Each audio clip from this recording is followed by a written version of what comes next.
guys, welcome back to our channel. My name's Katie. I'm one half of Highboy LA. I, along with my partner Cody, create interior decorating content with sustainability in mind. Make sure to stay tuned through the end of this video for some really exciting updates. But today we're recapping a makeover we completed exactly 1 year ago. Our best friend Julian enlisted us to help him with his bedroom. He shares an incredible house with some roommates, but sadly his bedroom's in the basement. It's small, dark, uninspiring, and we want to help him transform it into a creative, moody oasis. He's a professional musician and songwriter, so it's really important for his space to reflect his creative process and also serve as an escape from a full house and busy city life. We'll link everything we can in the description box, but feel free to comment if you guys need anything. Now let's take a closer look at his space and walk through our game plan. As you can see, the room is cold, oddly long, and just doesn't give anything. Because it's in the basement, the lighting is not great, and either the landlord or the previous tenants installed this tragic metallic wallpaper. The argyle pattern is just not gonna work for this. So our first plan is to remove that and transform the walls with paint. It's also important that we carve out the proper space for him to work on music. This is pretty much the only layout possible in here, but it can be reworked a little bit. His desk is covered with cords, and he needs some help with additional yet aesthetic storage. He does have a bathroom in his bedroom, but there's no solid doors separating the two, so we're gonna have to address that issue as well. We had Julian save some inspo images on Pinterest, and we realized that he gravitated toward wabi-sabi style and design. Pulling from this style and these photos, we focused on some keywords that would help us define the feel of the space, as well as some color palettes. We dove deeper into the photos and highlighted some actual elements we would incorporate into the space. We decided we're going with a lime wash paint for the walls, embracing the no headboard aesthetic, honed in on the type of sconce we wanted, different colors and textures, and even nailed down a specific rug. When it comes to sourcing, we're huge proponents of mixing secondhand and new. Before you even consider buying new,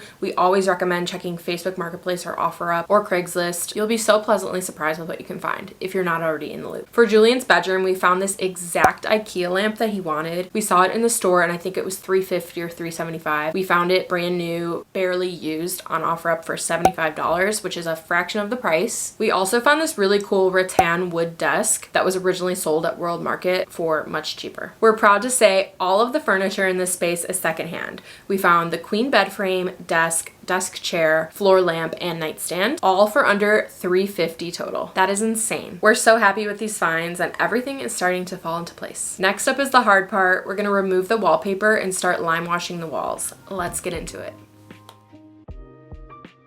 This wallpaper was the bane of our existence. It's so hard to see the vision clearly when there's an eyesore in the space, and to our surprise, it was actually peel and stick. So the process was actually super easy and got us really excited to keep going. This was my first time working with lime wash. Cody has never done it either, however he did not help on this day, and it was honestly really scary. We chose the brand James Alexander for the price, and we chose the color Tortora Taupe. I do believe we chose the right color for the aesthetic, however we might have been able to go a little lighter. But in order to get started, you just need a block paintbrush. They're like a really wide, thick ones that you could get for under $10 at any hardware store, and you have to apply the paint in X-shaped strokes. It's pretty counterintuitive. It goes on almost like a watercolor. The paint is pretty loose and you gotta work quick and make sure you're swiping those X's and not allowing any drips to happen. There's a method called the cloud method, and basically you make a little cloud or blob area out of your X strokes, and then you make another cloud close by, and then you blend them together, kind of creating another cloud with your X strokes. I don't know if that makes sense, but we definitely watched a lot of tutorials and made sure we were doing it right, and we were still nervous throughout the whole process. We were like, does this look right? I'm not sure. We realized the wall we were working on in this clip was actually a different texture than the other walls too. So there's a slight color variation. We didn't mind it, but just FYI, if you notice it on the camera, that's why. Here is what it looked like after day 1. And here is what it looks like on day 2. We made sure to keep fans on it to allow it to dry overnight. Since we're in a basement, it was a little more challenging in that aspect, but we got some more hands on deck and finished the final coat.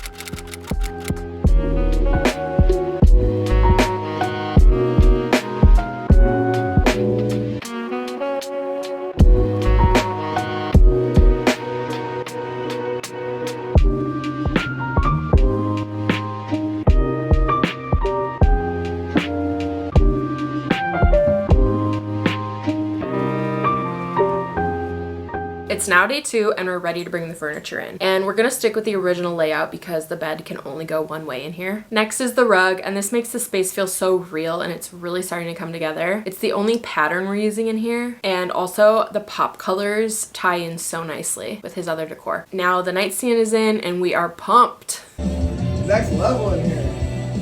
We originally had his desk against the wall. However, I really was curious to see if it could live at the foot of his bed. Let's go! It was kind of cool, but ultimately it did feel bigger to leave it against the wall, so that's what we did. However, if he wants, he can always switch it whenever he is feeling like a little stale in his space. The finishing touches are this swivel desk chair and lamp. Again, they're secondhand, just like all the other furniture we just placed in here. And I think I already mentioned it, but we got all of it for under $350 total. Sick. Way better. Bro, what? Night and day. It's now day 3 and we're placing the finishing touches. We've removed the wallpaper, lime washed the walls, brought in all of the furniture, set the layout, and now is the fun part. And first up is cord covers. We're keeping a TV in here. Julian actually mounted it prior to us starting this project. So we need to manage the cords a little bit better and make sure they blend seamlessly with the wall because we don't want to ruin the aesthetic. Here's us setting them up, although we do run into a little bit of a problem. Okay, so this way. Yeah, baby. Yeesh. It's things like this that just elevate. You said elevate. It's so true because there's just functions, you know? It is. Does this TV pull out? Yeah. So, damn, I'm glad you said something. I want your face. Damn, did not think about this. Okay, we should. This is why Cody needs to be here. Hold on, I have a second one. This one. It's coming. We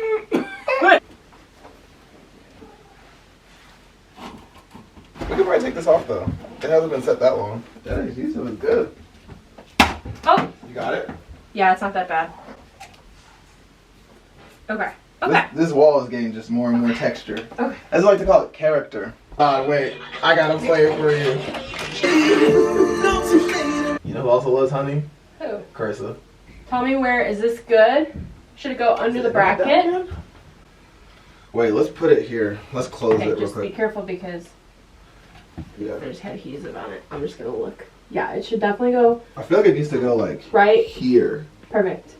So to mount that power strip on the TV behind the wall, we just used the extra adhesive that comes with the cord covers. It's super strong and honestly really easy to install. We mounted that behind the TV and then we gathered all the excess wiring, zip tied it together, and kind of just rested it like right there. That worked for us. You could always like fasten it to the wall a little bit better, but it doesn't always have to be super complicated. Next is covering the exposed cords. Cord covers, in our opinion, are a crucial step to making any space feel complete. Every time we've installed them for a client, they are just in awe of how elevated the space feels to not see the cords. We use the same Raceway track cord covers from Amazon for every project. For this one, we actually just spray painted them like a taupey color that we found at the hardware store, and it matched the walls good enough. Moving on to the bedding, we're making his bed with a fresh set of linen sheets from Bed Threads. Linen looks so good with this style because it's a natural organic material and it has a lot of texture to it. We went with the sheet set in rust and the duvet set in oatmeal. We love doing a two-toned look for bedding. You could really do a pop color in the background and tie that in elsewhere with the space. For example, we chose the rust because it tied in nicely with the rust color on the rug.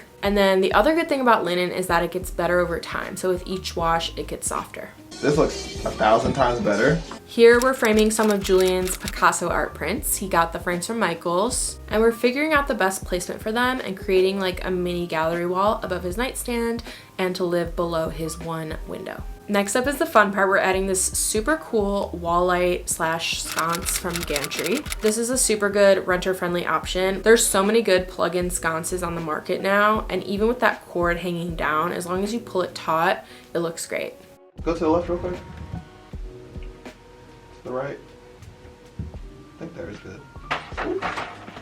These sheets really doing a lot of legwork here for us. Can you get the lights off for me? Shot. Woo! Money. Good work. Looks sick in here. Woo! We've made it. Now it's time for the big reveal.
Oh, nice.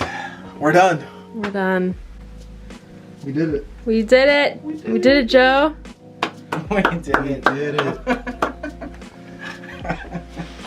That'll never get old. Never. She's a legend for that forever.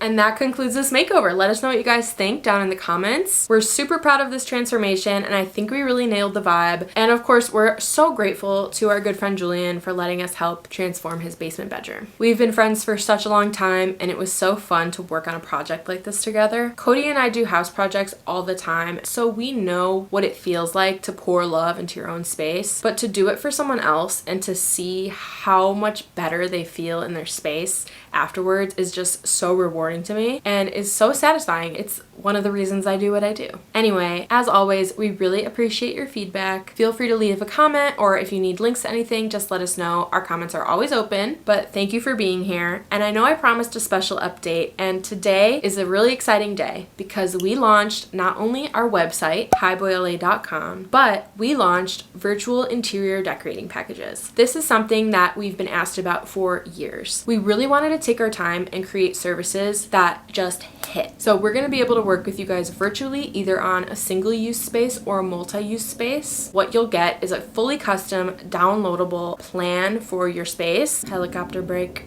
It'll include inspo mood boards, color palettes, layouts, space planning, sourcing list, secondhand resources, and honestly, much more. So if you like what you saw today or in any of our previous makeovers, go to our description box. We will link the website in there and just check it out. We would love to work with you. Thank you so much for watching, and please follow us on Instagram and TikTok at HighboyLA and subscribe to this channel. You guys, it would mean so much to us. Thank you again for being here. Thanks for watching, and we'll see you next time. Bye.